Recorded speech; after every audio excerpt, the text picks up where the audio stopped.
बापू देशमुख यांचं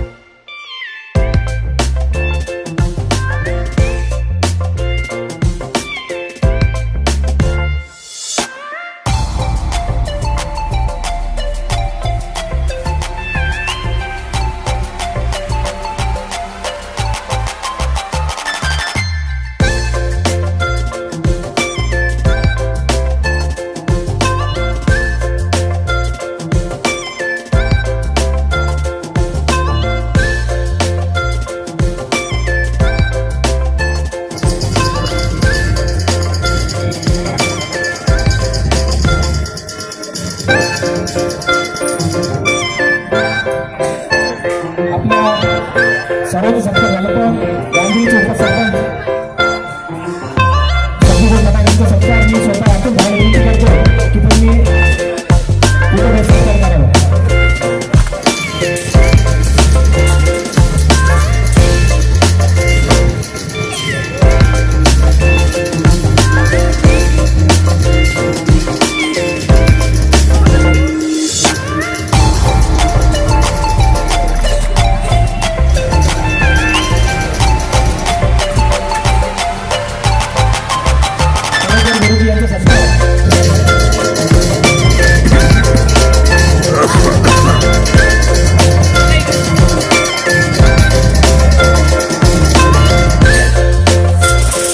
आपले राष्ट्रवादी युवक काँग्रेसचे महबूब शेख यांचं आगमन झालेलं आहे. सर्वांनी एकदा जोरदार टाळ्या वाजवून त्यांचं स्वागत करा. परत माजी आमदार संजूभाऊ वागचौरे साहेब हे पण आलेले आहे.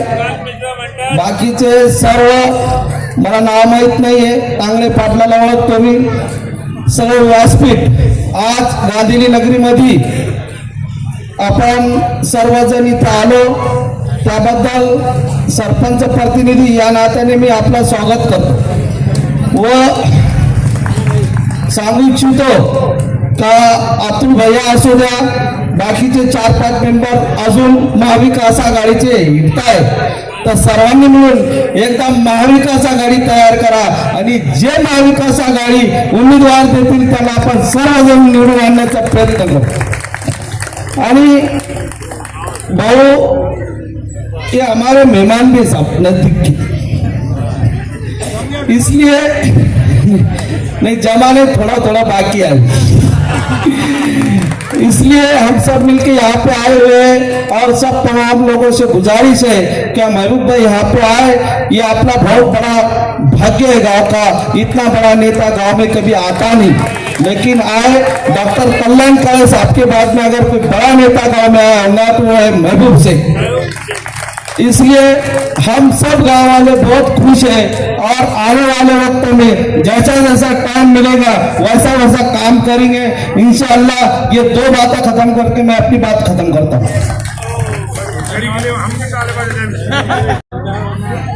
सर्व राष्ट्रवादी शरदचंद्र पवार गटाचे पदाधिकारी आणि खरं म्हणजे आमचे मित्र अतुल भाऊ गावंडे यांच्या विनंतीला मान देऊन महाराष्ट्र प्रदेश काँग्रेस युवक काँग्रेसचे प्रदेश अध्यक्ष माननीय महबूब भाई शेख, तसेच पैठण मतदारसंघाचे माजी आमदार माननीय संजय भाऊ वागचौरे व जिल्ह्याचे अध्यक्ष माननीय रजब भाई व सर्व राष्ट्रवादी काँग्रेस पक्षाचे पदाधिकारी या ठिकाणी आपल्या गांधीली नगरीत उपस्थित झाले. त्याबद्दल मी सर्वांचा मनपूर्वक आभार व्यक्त करतो व माझ्या 2 मिनिटाच्या मनोगताला सुरुवात करतो. मित्रहो, आपलं गाव एक डोंगराळ भागात आहे. या ठिकाणी जसे खुर्शीद भाई बोलले, कल्याण काळे साहेबांच्या नंतर मोठा नेता म्हणजे महबूब भाई आपल्या गावात आले. आपण भाग्यवान आहोत. मित्रहो, थोडासा विचार करा, कल्पना करा. महाराष्ट्र राज्यात 2014 साली भारतीय जनता पार्टी सत्तेवर आली आणि महाराष्ट्र हा होरपळून निघाला. मराठवाड्यासारख्या विदर्भात अनेक ठिकाणी मागच्या महिन्यात अतिवृष्टी झाली, अनेक शेतकऱ्यांचे नुकसान झाले, जनावरे गुरे वाहून गेली, शेतकरी हातात झाला, कित्येक शेतकरी घायल झाले, शेतकरी रडू लागला, मरू लागला, परंतु त्याचा विचार कुठेही होत नाही. विरोधी पक्ष नेते हे ओरडतात, आपली भूमिका मांडतात, परंतु त्याच्यावरती विचार शासनासमोर होत नाही. याचा विचार शासन गांभीर्याने घेत नाही. अनेक मुद्दे आहे. मागच्या महिन्यात म्हणजे मागच्या आठवड्यात नगरपंचायतचे इलेक्शन झाले आणि विचार करण्यासारखी गोष्ट आहे. प्रशासनाने निवडणुका लावल्या, 2 डिसेंबरला निवडणुका झाल्या आणि 3 डिसेंबरला काउंटिंग होणार होतं. परंतु काय बोलावं, या ईव्हीएम काउंटिंग हा 3 तारखेला होता, परंतु कोर्टाला आणि निवडणूक आयोगाला सुद्धा शासन मॅनेज करण्यात सक्षम होत आहे आणि हा निकाल 21 डिसेंबरला आता घेण्यात आलेला आहे. आज सकाळी मी एबीपी माझ्यावर वाचलं, न्यूज बघितली, खुलताबाद सारख्या ठिकाणी ईव्हीएम मशिनीला कार्यकर्ते राखण बसलेले आहे. साहेब, आजची बातमी. तर इतका विरोधी पक्षांवरती अन्याय होत आहे आणि त्यांना 100% माहित आहे सत्ता आपली परत येणार आहे. काय कायापालट होईल एका रात्रीतून ते करू शकतात. हे 20 दिवसाचा कालावधी त्यांनी अगदी 2 तासाच्या आत निर्णय घेतला आणि कोर्टाने निर्णय दिला. म्हणजे हा विषय गांभीर्याने घेण्याचा आहे. आपल्याला कुठेतरी सत्ता पलटी करायचा विचार आपण एकत्र येऊन करा, म्हणजे आपला कायापालट होण्याशिवाय राहणार नाही. महाविकास आघाडी म्हणजे दिग्गज नेते शरद पवार, राहुलजी गांधी, उद्धव साहेब ठाकरे महाराष्ट्रभर झटताय, परंतु ईव्हीएम समोर आपण घायल झालेलो आहे. साहेब, आपला कुठेतरी चालत नाही. परंतु आपण एक गोष्ट लक्षात ठेवा, येणाऱ्या काळात महिना 2 महिन्यात जिल्हा परिषद आणि पंचायत समिती निवडणुका लागणार आहे आणि महाविकास आघाडीने जर अतुल भाऊ गावंडे यांना उमेदवारी दिली तर नक्की गांधीली सारख्या खेड्या गावातून आपण 2500चा लीड त्यांना दिल्याशिवाय शांत बसणार नाही, एवढी ग्वाही देतो. आणि माझे लांबलचक बोललेलं भाषण 2 मिनिटात संपवतो. धन्यवाद. जय हिंद, जय महाराष्ट्र. कार्यक्रमाचे प्रमुख पाहुणे राष्ट्रवादी युवक काँग्रेस महाराष्ट्र प्रदेशाचे अध्यक्ष सन्माननीय महबूब शेख, तसेच या कार्यक्रमाला आवर्जून उपस्थित असलेले तुमचे आमचे सर्वांचे नेते श्री संजू वागचौरे, हत्ती आंबिरे साहेब, प्रदेश उपाध्यक्ष महाराष्ट्र राज्य, तसेच आपल्या जिल्ह्याचे जिल्हाध्यक्ष पांडुरंगजी तांगडे साहेब, शहराचे शहराध्यक्ष ख्वाजा शरफुद्दीन मुल्ला, अल्पसंख्याक सेलचे अध्यक्ष राजकजी पठाण,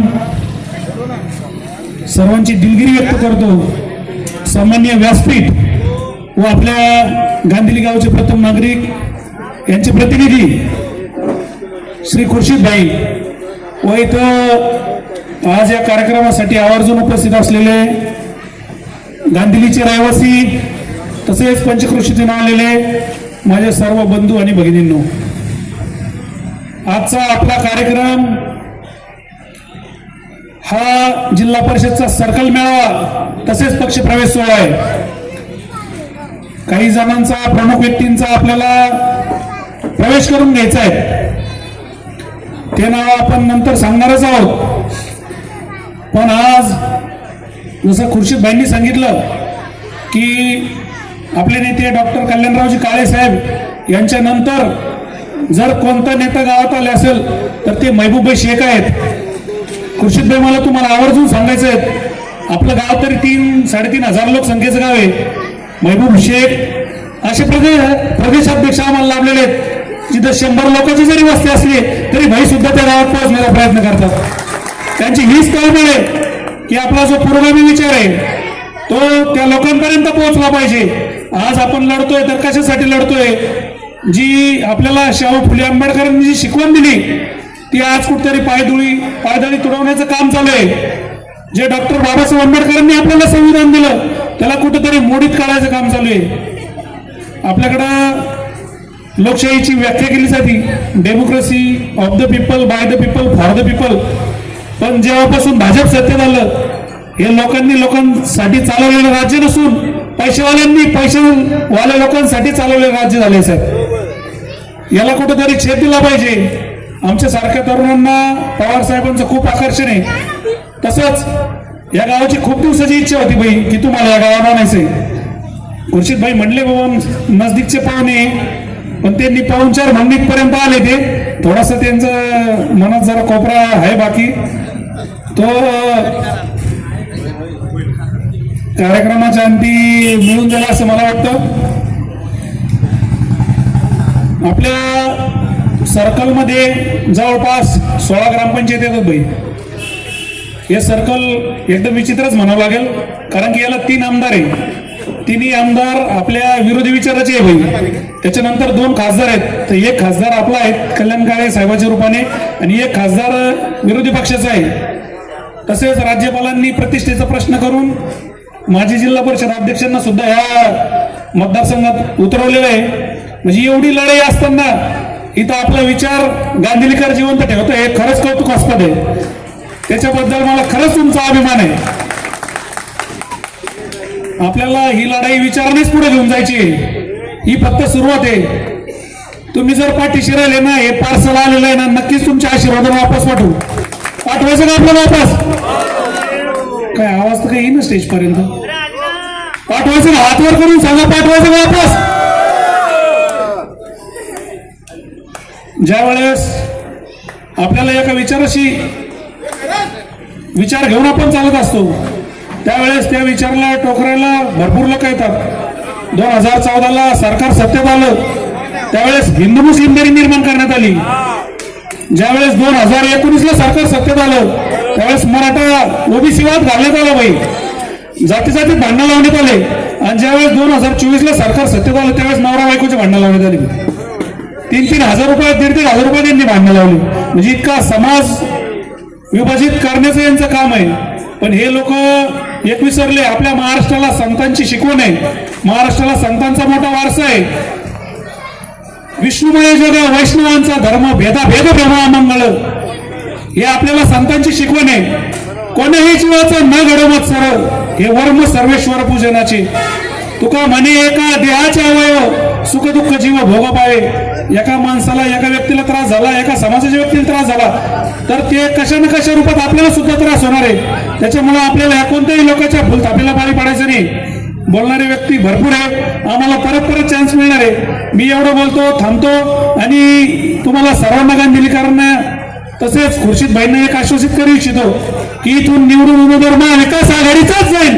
तुम्ही त्याच्याबद्दल निश्चिंत राहा. एवढं बोलतो, थांबतो. जय हिंद, जय महाराष्ट्र, जय राष्ट्रवादी. आदरणीय महबूब भाई साहेब,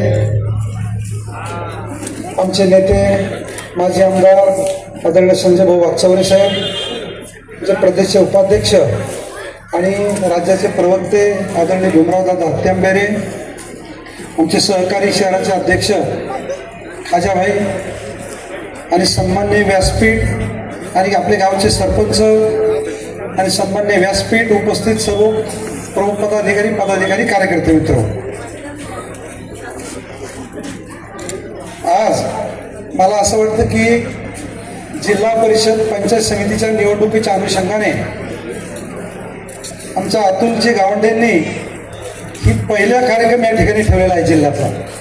मी त्यांच्या मनापासून सरी पक्षाच्या वतीने कौतुक करतो की निवडणुकीची तारीख डिक्लेअर नाही, आताच नगर परिषदा झाल्या आणि मला असं वाटतं की आपल्याशी सातत्याने त्यांचा संवाद अत्यंत चांगला आहे. आपण गांधीली गावातले सरपंच सर्व पदाधिकारी आमच्या राज्याकडे अल्पसंख्याक चर्चे उपस्थित आहेत. आता सगळ्यांची नावं घेतलं आपण दररोजच आहे, परंतु पहिला त्यांनी सातत्याने संपर्क आहे, परंतु आम्हाला सर्वांना बोलून या ठिकाणी या कार्यक्रमाचं आयोजन त्यांनी केलं, तर त्यांचं मनापासून अभिनंदन करतो. आणि आत्ताच आपल्या गावकऱ्यांनी नेत्यांनी खंत व्यक्त केली की बा काही करा, महाविकास आघाडी करा. निश्चितपणाने महाविकास आघाडी होईल आणि महाविकास आघाडी झाली तरी त्या महाविकास आघाडीचा उमेदवार हे अतुल गावंडेच राहतील हे तुम्हाला आज सांगतो मी की अतुल गावंडे उच्च शिक्षित आहे, त्या भागात त्यांचं चांगलं काम आहे.